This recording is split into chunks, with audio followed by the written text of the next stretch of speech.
one.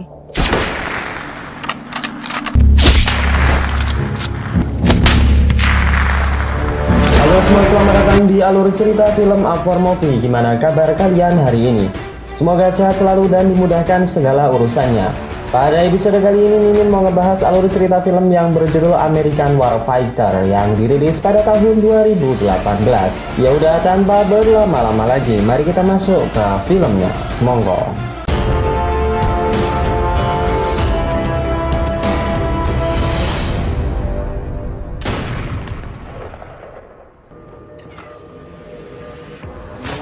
Film dibuka dengan memperlihatkan seorang sniper yang bernama Rusty, yang merupakan bagian dari pasukan khusus Amerika yang tengah ditugaskan untuk menghabisi sekelompok teroris. Salah seorang temannya berjaga di depan pintu saat mendengar seseorang tengah mendekat.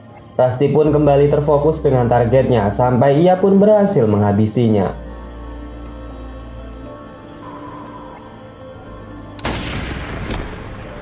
Namun tak lama berselang persembunyian Rusty diketahui musuh sehingga rekannya yang berjaga di depan pintu harus menjadi sasaran. Melihat hal itu, Rusty pun langsung membalas tembakan dan berupaya mengamankan rekannya. Namun karena banyaknya tembakan yang mengenai tubuh temannya membuat Rusty tidak bisa berbuat apa-apa. Scene kemudian maju di beberapa bulan pasca misi berdarah yang sudah Rusty alami. Perkenalkan, anak kecil ini bernama Olive. Ia adalah putri satu-satunya yang dimiliki oleh Rusty. Di sana Olive mengatakan kepada ayahnya jika suasana yang seperti ini sangat teramat ia rindukan. Ia menginginkan agar sang ayah selalu berada di sisinya dan tidak menjalani misi yang terlalu jauh. Rusty yang mendengar keluh kesah putrinya hanya bisa tersenyum. Ia pun memberikan kalung bersimbol naga sebagai jimat agar putrinya merasa selalu aman.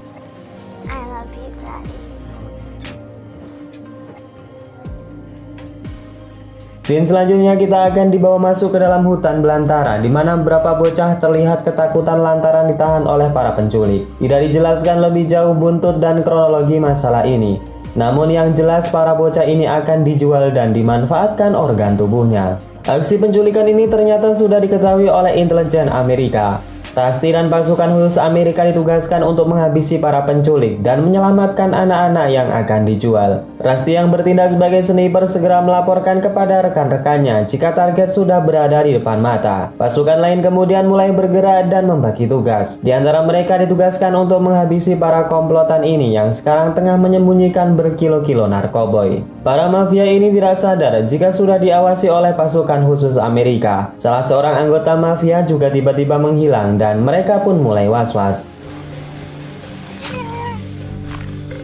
Namun mereka sudah terlambat karena pasukan Amerika sudah berada di posisi yang sangat tepat dalam mode menyerang.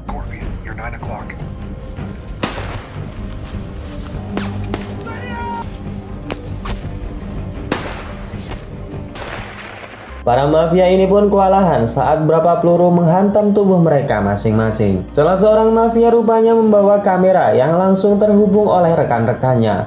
Oleh sebab itu para pasukan Amerika ini pun kembali harus bersiap siaga setelah puluhan mafia tiba-tiba menyerang mereka.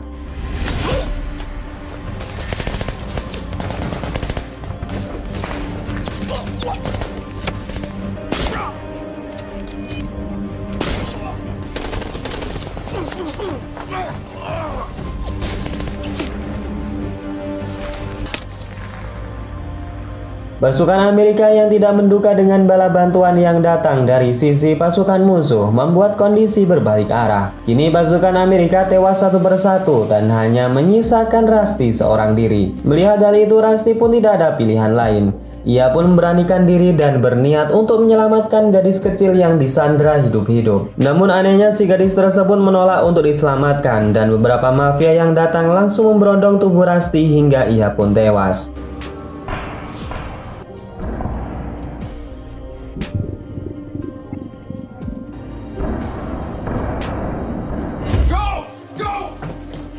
Sepenggal mimpi yang hampir saja membuat Mimin tidak melanjutkan alur cerita ini. Vanessa yang menjadi istri Rusty pun sangat terkejut tatkala melihat tingkah suaminya yang sangat ketakutan. Ia pun segera menenangkan Rusty dan mengatakan jika dirinya hanya mengalami trauma pasca perang.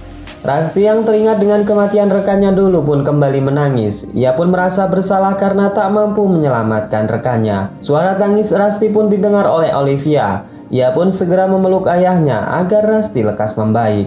Vanessa kembali mengingatkan jika temannya yang bernama Lukas mengirimkan pesan suara.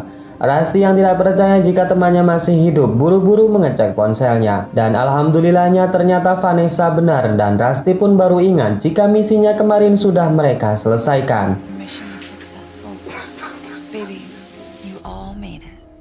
Namun di sana Rasti kembali terlihat bingung dan bertanya-tanya siapa gadis yang berada di dalam mimpinya dan mengapa ia tidak mau untuk diselamatkan.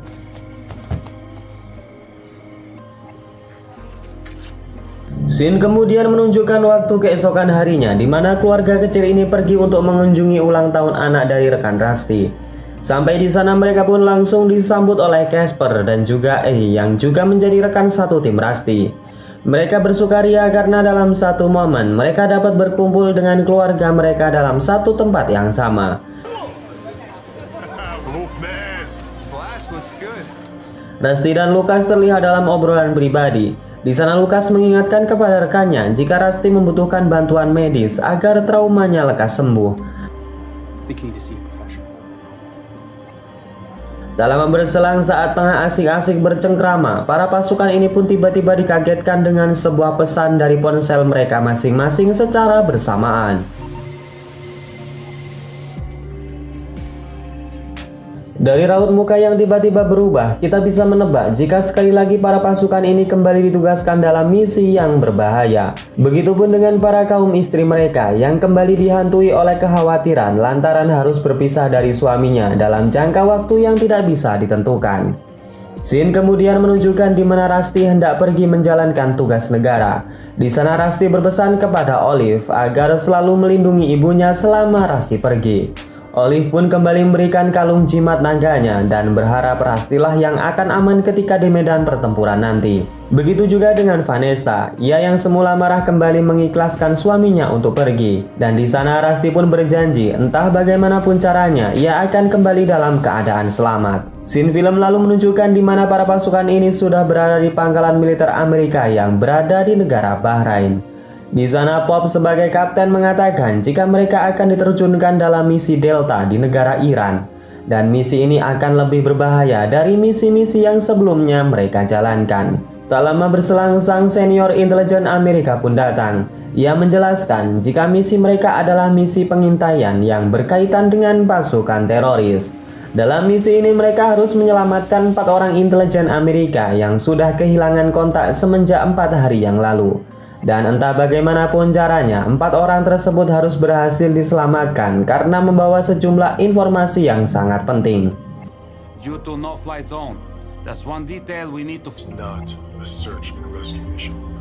Setelah sang senior intelijen pergi, Pop mulai membagi mereka dalam beberapa tim. Pop juga memberikan instruksi dan strategi dalam berperang. Dan ia mengingatkan kembali jika musuh yang akan mereka hadapi adalah para pemberontak yang terkenal sangat kejam.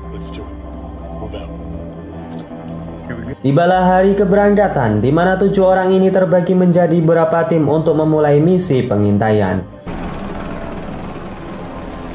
Singkat cerita, satu malam telah berlalu di mana mereka yang terbagi menjadi beberapa titik terus mengamati pergerakan musuh sambil saling berkomunikasi satu sama lainnya. Mereka terbagi menjadi beberapa tim di mana Rasti bersama dengan Pop, Samir dengan Casper, Lukas seorang diri, sedangkan Beck bersama dengan Kai. Namun setelah lama menunggu, mereka tidak mendapati pergerakan musuh. Yang mereka lihat hanya pelataran hamparan pasir kosong dan tandus. Dikala itu juga Rasti kembali berhalusinasi. Di sana Rasti dibawa ke dalam sebuah imajinasi dan bertemu dengan gadis kecil yang semula ia temui di dalam mimpinya. Rasti kemudian diberikan seikat bunga, lalu bunga tersebut layu bersamaan dengan gadis kecil tersebut yang tiba-tiba menghilang. Saat Rasti tersadar, terlihat ia masih dalam mode mengawasi musuh bersama dengan Kapten Pop. Karena sama sekali tidak mendapatkan apa yang mereka cari, Pop memutuskan untuk menarik mundur pasukannya dan kembali ke markas. Namun belum saja mereka beranjak, Rasti tiba-tiba melihat sekelompok orang yang membawa 2 tahanan yang akan dieksekusi.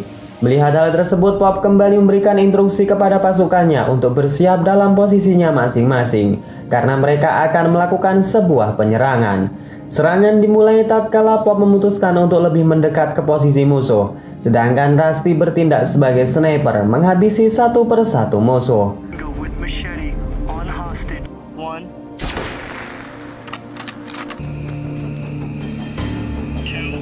Pertempuran pun semakin sengit ketika pasukan pemberontak melemparkan granat dan membuat posisi Beck terdesak. Di sana secara refleks, AI mendekam granat tersebut, mengorbankan dirinya agar tidak terjadinya korban yang lebih banyak. Sementara di sisi lain, Rusty juga dalam keadaan terdesak dan harus melawan beberapa musuh seorang diri. Kondisi yang sama juga dirasakan oleh Kapten Pop, di mana ia yang berusaha menyelamatkan Sandra justru harus berjibaku berbalas pukulan dengan lawan. Dengan bantuan Rusty, Pop berhasil menghabisi musuh dan menyelamatkan Sandra yang diketahui bernama Letnan Chapman. Namun sayangnya, Letnan Chapman sudah dibutakan oleh para pemberontak sehingga ia tidak bisa melihat pasukan Amerika yang sudah menyelamatkannya. Saat hendak membawa Chapman pergi, Pop yang lengah tiba-tiba terkena sebuah tembakan dari seorang teroris. Tembakan tersebut membuat luka pada perutnya. Namun bagaimanapun juga, Pop terus membimbing Chapman pergi ke tempat yang aman. Rusty yang melihat kaptennya terluka segera memberikan pertolongan. Namun sayangnya luka tersebut telah membuat sebagian besar darah Pop keluar dan alhasil sebelum menghembuskan nafas terakhirnya, Pop memberikan beban kepemimpinan kepada Rusty. Tak ada waktu untuk berpikir, Rusty pun segera membawa Chapman pergi seraya menghubungi rekan-rekannya yang masih dalam pertempuran. Namun sayangnya di sebuah celah gurun, Rusty yang saat itu berada di bawah tidak menyadari bahwa musuh yang dari atas, sehingga ia pun terdiam tatkala sepucuk senjata menodong ke arahnya. Dengan sedikit tipu daya dan kecepatan tangan, akhirnya Rusty berhasil melumpuhkan teroris tersebut. Di sisi lain, Sanit dan Casper masih berjibaku dengan para teroris sampai di mana sebuah roket RPG hampir saja mengenainya. Mereka terus berjuang sampai di mana Sanit dan Casper berhasil bertemu dengan Rusty yang saat itu membawa Letnan Chapman. Perjalanan menuju ke titik penjemputan dilanjutkan dengan sesekali mengontak Lucas yang belum memberikan jawaban sejak sedari tadi. Mereka yang kelelahan akhirnya sampai di sebuah tempat yang dirasa aman dan memutuskan untuk beristirahat sejenak. Selagi mereka menunggu, Casper memutuskan untuk pergi mencari Lucas ke sebuah arah tembakan dari atas bukit. Dan seperti yang mereka kira, Lucas yang berhasil kabur tengah berjuang dari kejaran para teroris. Di sana Casper menyuruh Lucas segera pergi karena dia telah kehabisan amunisi, sedangkan Casper akan memberikan tembakan perlawanan.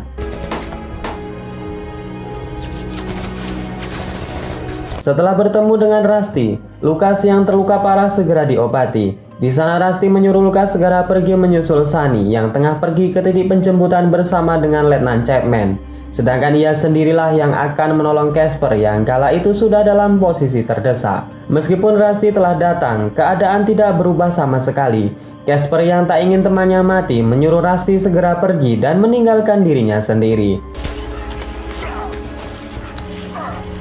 Di sisi lain, Sunny yang terluka sudah tidak bisa menuntun Letnan Chapman ke titik penjemputan. Ia pun memberikan arahan untuk terus berjalan sendiri karena Sunny sudah tidak kuat meneruskan perjalanan. Letnan Chapman pun tidak bisa membendung air matanya lantaran orang yang sudah menyelamatkannya ternyata sudah meninggal.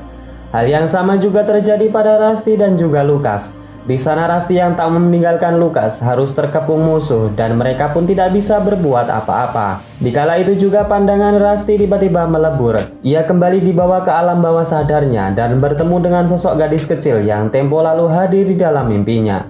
Di sana Rusty baru bisa menebak jika gadis kecil itu adalah Ryan, teman masa kecilnya yang tewas akibat penyakit kanker. Di saat yang sama, lampu di rumah Vanessa tiba-tiba redup secara perlahan. Olive yang sangat rindu dengan ayahnya mengatakan kepada Vanessa jika ayahnya berada di depan pintu. Tentu saja hal itu membuat Vanessa tidak percaya dengan perkataan putrinya, karena sangat tidak mungkin di mana Rusty saat ini berada di negara yang berbeda. Namun dikala itu sebuah bisikan misterius akan memanggil namanya. Vanessa pun kemudian memeriksa keadaan luar rumahnya, di mana terlihat Rusty dan Letnan Chapman dihantarkan sebuah cahaya yang perlahan menghilang. Dan kemudian film ini pun selesai. Oke, segitu aja guys alur cerita pada episode kali ini. Semoga kalian suka dan dapat mengisi waktu kosong kalian. Saya Najah undur diri. Wassalamualaikum warahmatullahi wabarakatuh.